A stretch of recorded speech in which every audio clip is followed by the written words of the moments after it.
So, how are you today? Today, the topic of the discussion and the story will be of a very well known personality who is known for his innovation and technology, who is none other than Bill Gates, a personality who needs no introduction, a name which inspires people of all ages. Bill Gates, a personality which makes a mark in the life of students who aspire to make a good career and growth in life.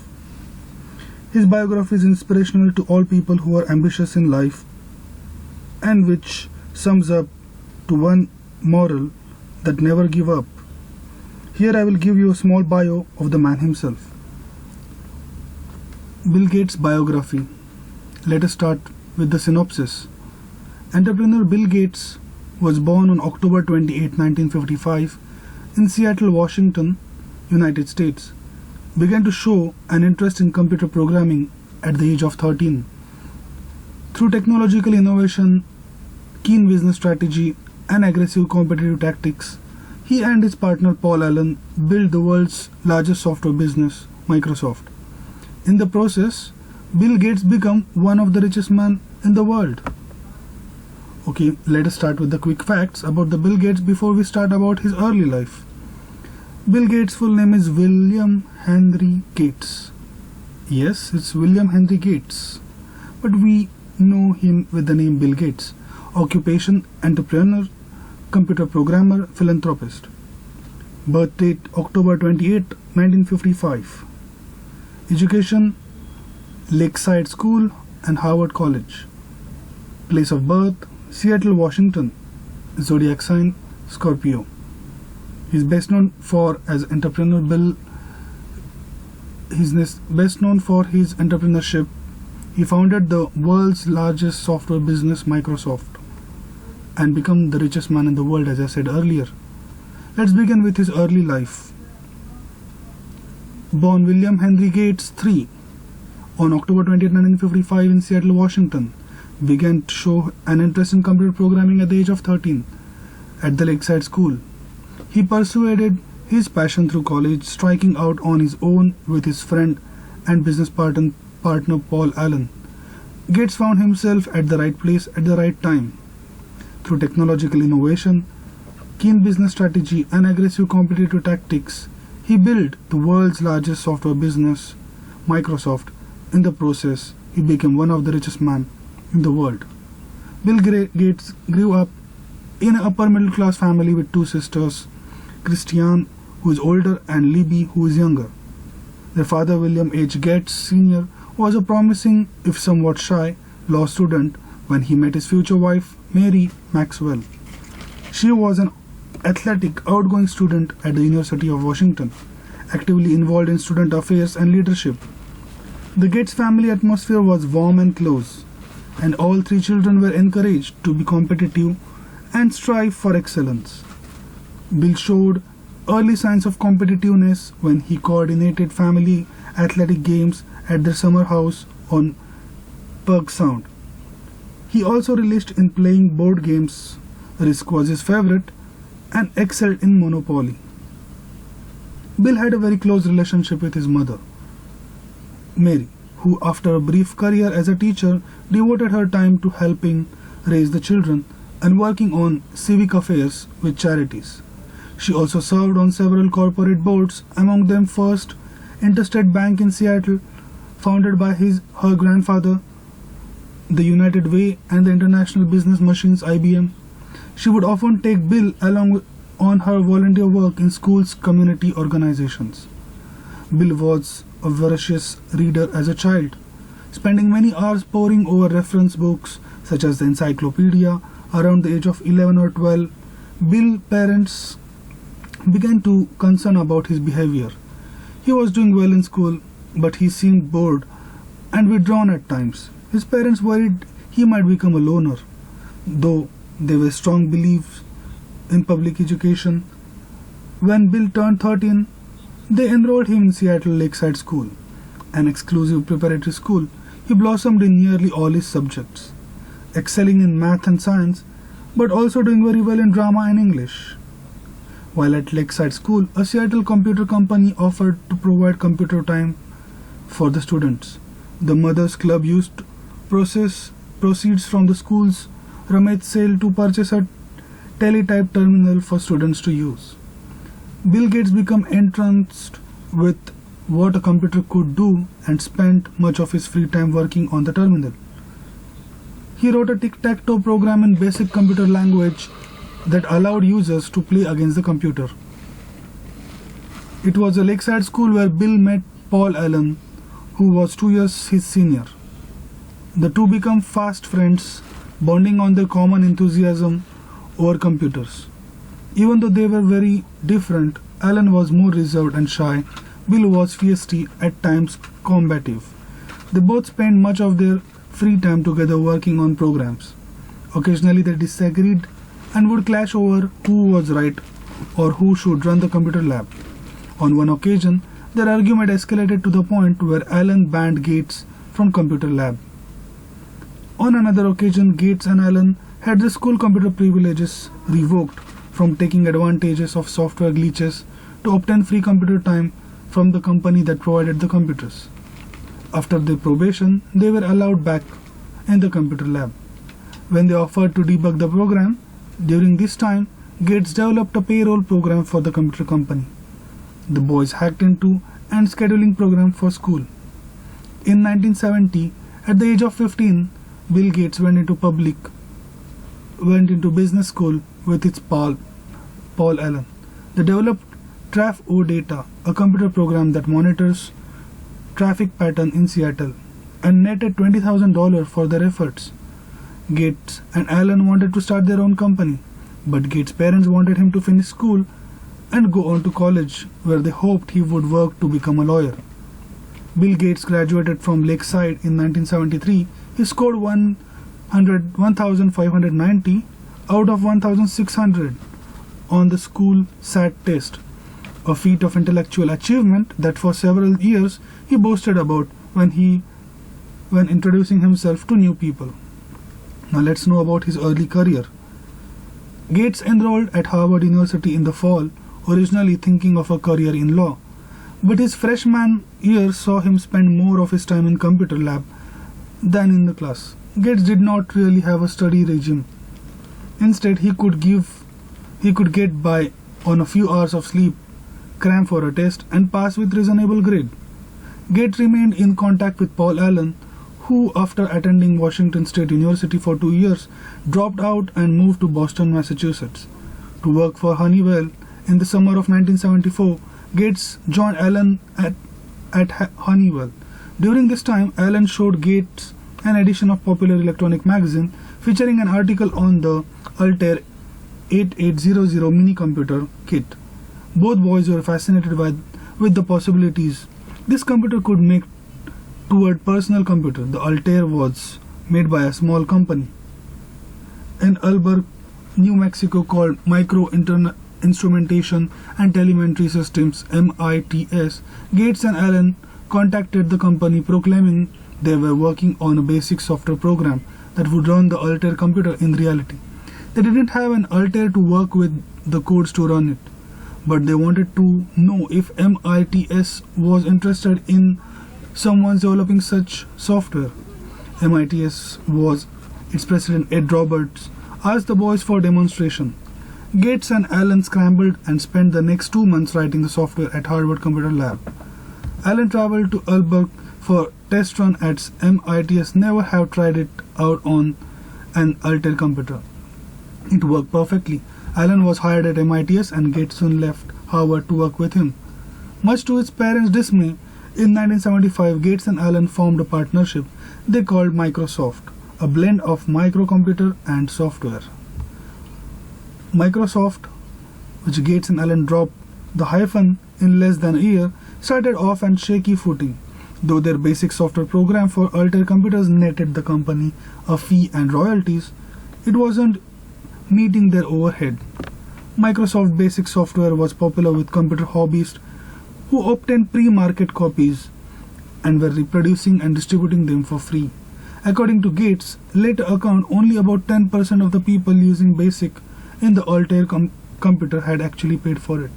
At this time, much of the personal computer enthusiasts were people not in it for the money. They felt the ease of reproduction and distribution allowed them to share software with friends and fellow computer enthusiasts. Bill Gates, though, thought differently. He saw the free distribution of software as stealing, especially when it is involved software that was created to be sold. In February of 1976, Gates wrote an open letter to computer hobbyists saying that continued distribution of use of software without paying for it would prevent good software from being written. In essence, pirating software would discourage developers from investing time and money into creating quality software. The letter was unpopular with computer enthusiasts, but Gates stuck to his belief and would use the threat of innovation as a defense when faced with charges of unfair business practices. Gates had a more acrimonious relationship with MIT's president Ed Roberts, often resulting in shouting matches. Combative Gates clashed with Roberts on software development and the direction of the business. Roberts considered Gates spoiled and obnoxious. In 1977, Roberts sold MITS to another computer company and went back to Georgia to enter medical school and become country doctor. Gates and Allen were on their own. The pair had to sue the new owner of MITS to retain the software rights they had developed for Altair. Microsoft wrote software in different formats for other computer companies at the end of 1978. Gates moved the company operations to Bellevue, Washington, just east of Seattle. Bill Gates was glad to be home again in the Pacific Northwest and threw himself into his work. All 25 employees of the young company had broad responsibilities for all aspects of the operation: product development, business development, and marketing. With his acumen for software development and keen business sense, Gates placed himself as the head of Microsoft, which grossed $2.5 million in 1978. That time Gates was only 23. Let's know about the rise of Microsoft now. Gates' acumen for not only software development but also business operation put him in the position of leading the company and working as its spokesperson. He personally reviewed every line of code the company shipped, often rewriting code when he saw it necessary. As the computer industry began to grow with companies like Apple, Intel, and IBM developing hardware and components, Bill was continuously out on the road touting the merits of Microsoft software applications. He often took his mother with him. Mary was highly respected and well connected, with his membership of several corporate boards including IBM. It was through Mary that Bill Gates met the CEO of IBM. In November 1980, IBM was looking for software that would operate their upcoming personal computer and approached Microsoft. Legend has it that at the first meeting with Bill Gates, someone at IBM mistook him for an office assistant and asked him to serve coffee. Gates did look very young, but he quickly impressed IBM, convincing them that he and his company could meet their needs. The only problem was the Microsoft had not developed the basic operating system that would run IBM's new computers. Not to be stopped, Gates bought an operating system that was developed to run on computers similar to IBM PCs. He made a deal with software developer, making Microsoft the exclusive licensing agent and later full owner of the software, but not telling them of the IBM deal. The company later sued Microsoft and Gates for withholding important information. Microsoft settled out of court for an undisclosed amount, but neither Gates nor Microsoft admitted to any wrongdoing. Gates had to adapt the newly purchased software to work for the IBM PC. He delivered it for $50,000 fee, the same price he had paid for the software in its original form. IBM wanted to buy the source code, which would have given them the information to operating system. Gates refused, instead proposed them that IBM pay a licensing fee for copies of the software sold with their computers. Doing this allowed Microsoft to license the software they called MS-DOS to any other PC manufacturer. Should other computer companies clone the IBM PC, which they soon did, Microsoft also released software called SoftCard, which allowed Microsoft Basic to operate on Apple II machines. Between 1978 and 1981, Microsoft growth exploded and staff increased from 25 to 128. Revenue also shot up from $4 million to $16 million. In mid-1981, Gates and Allen incorporated Microsoft, and Gates was appointed president and chairman of the board. Allen was named executive vice president. By 1983, Microsoft was going global with offices in Great Britain and Japan, with 30% of the world's computers running on its software. But 1983 also brought news that rocked Microsoft to its very foundation. Paul Allen was diagnosed with Hodgkin disease. Though his career went into remission a year later with intensive treatment, Allen resigned from company that same year. Rumors abound as to why Allen left Microsoft. Some say Bill Gates pushed him out, but many say it was a life-changing experience for Allen, and he saw there were other opportunities that he could invest his time in. Let's put an attention to the invention of Microsoft Windows. In early 1984, a computer company called VC Corp developed a mouse-driven computer system that used a graphic interface to display text and images on the screen. This differed greatly from the text and keyboard-driven MS-DOS system, where all text formatting showed on the screen as a code and not what actually would be printed. Bill Gates quickly recognized the threat this kind of software might pose for MS-DOS and Microsoft overall. For this unsophisticated user, which was most of the buying public, the graphic imagery of the VC Corp software would be so much easier to use. Gates announced in an advertising campaign that a new Microsoft operating system was about to develop that would use graphic interface. It was to be called Windows and would be compatible with all PC software products developed with MS-DOS system. The announcement was a bluff, and the Microsoft had no such program under development. But as a marketing tactic, it was sheer genius, as early 30% of the computer's market was using the MS-DOS system and would wait for Windows software rather than changing to a new system. Without people willing to change format, software developers were unwilling to write programs for the VC Corp system, and it lost momentum by early 1985.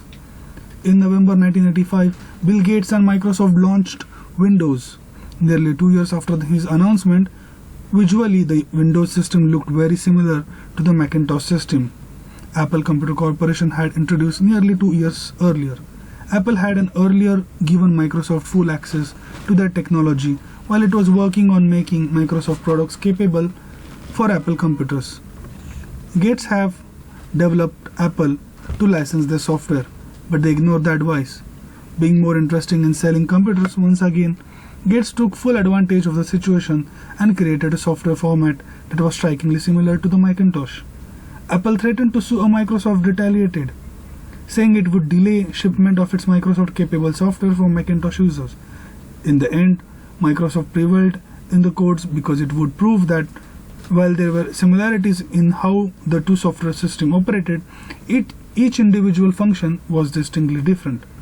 In 1986, Bill Gates took Microsoft public with an initial public offering IPO of $21 per share. Gates held 45% of the company, 24.7 million shares, and became an instant millionaire at the age of 31. Gates' stake at the time was $234 million on Microsoft $520 million company. Over time, the company stock increased in value and split numerous times. In 1987, Bill Gates became a billionaire when the stock raised to 90.75 per dollar per share. Since then, Gates has been on the top of near the top of Forbes 400 list world's wealthiest people. In 1999, with stock prices at an all-time high and stock splitting eightfold since its IPO, Gates' wealth briefly topped $101 billion. Yet, Bill Gates never felt totally secure about the status of his company. Always having to look over his shoulder to see whether the competition was, he developed a white-hot drive and competitive spirit. Gates expected everyone in the company to have the same drive and dedication. One story goes that one of the Gates' assistants had come to work early to find someone sleeping under a desk. She considered calling security or the police when she discovered it was Gates.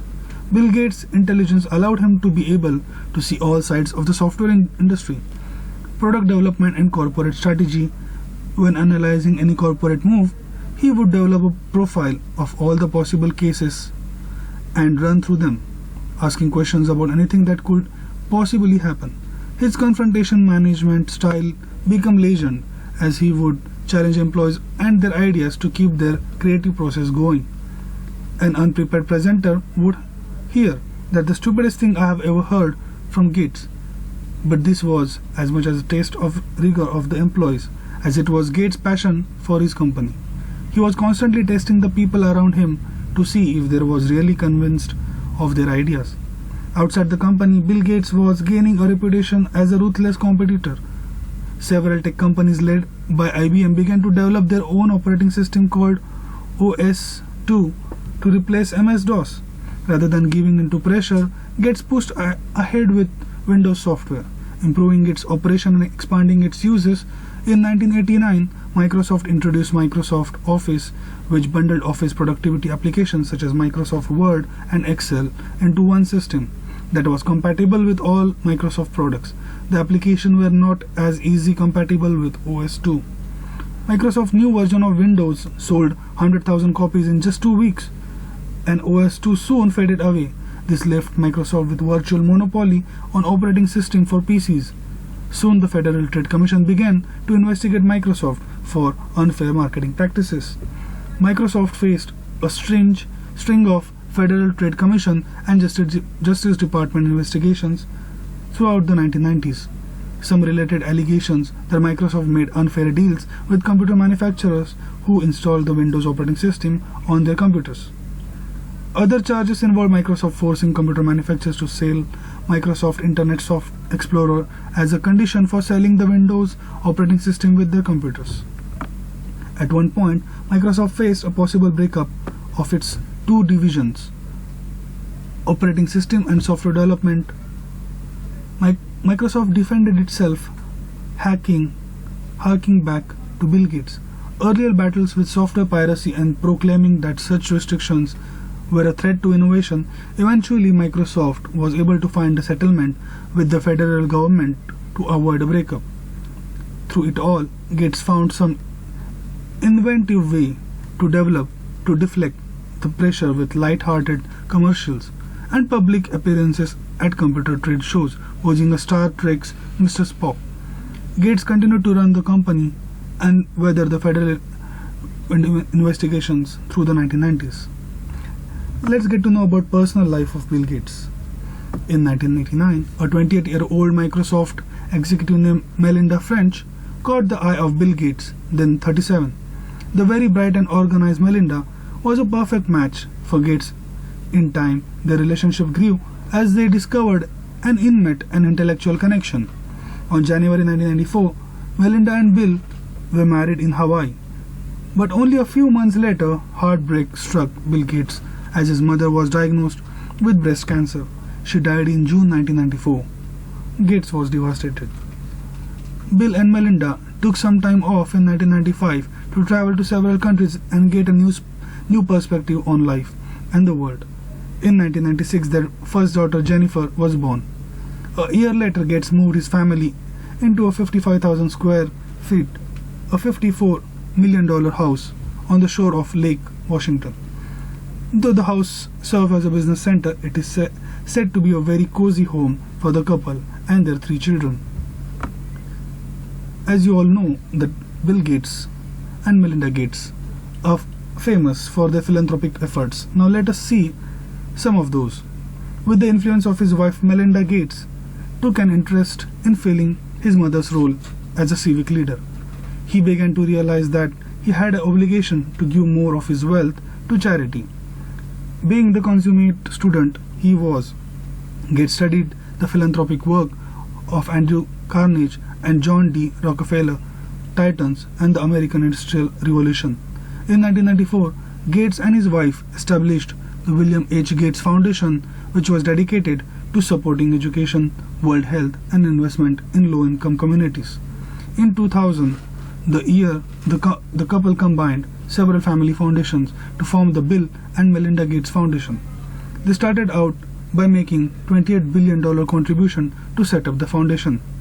Bill Gates stepped down from the day-to-day operations of Microsoft in the year 2000, turning over the job of CEO to college friend Steve Ballmer, who had been with Microsoft since 1980. He positioned himself as a chief software architect so he could concentrate on what was, for him, the more passionate side of the business. He still remained chairman of the board. Over the next few years, his involvement with the Bill and Melinda Gates Foundation occupied much of his time and even more of his interest. In 2006, Gates announced he was transitioning himself from full-time work at Microsoft to devote more quality time to the foundation. His last full day of Microsoft was June 27, 2008. In addition to all accolades of being one of the most successful and richest businessmen in the history of the world, Bill Gates has also received numerous awards for philanthropic work. Time magazine named Gates one of the most influential people of the 20th century. The magazine also named Gates, his wife Melinda, and rock band U2 lead singer Bono as the 2005 Person of the Year. Gates also held several honorary doctorates from universities throughout the world and honorary Knight Commander at the Order of the British Empire by Queen Elizabeth II. In 2006, Gates and his wife were awarded the Order of Aztec Eagle by Mexican government for their philanthropic work throughout the world in their areas of health and education. Here are some of the citations of the pages. I hope definitely you have enjoyed the story and the biography of Bill Gates, which is inspirational to people of all ages. I hope this story have given you insight in the life of Bill Gates and will keep motivating and inspiring all of us.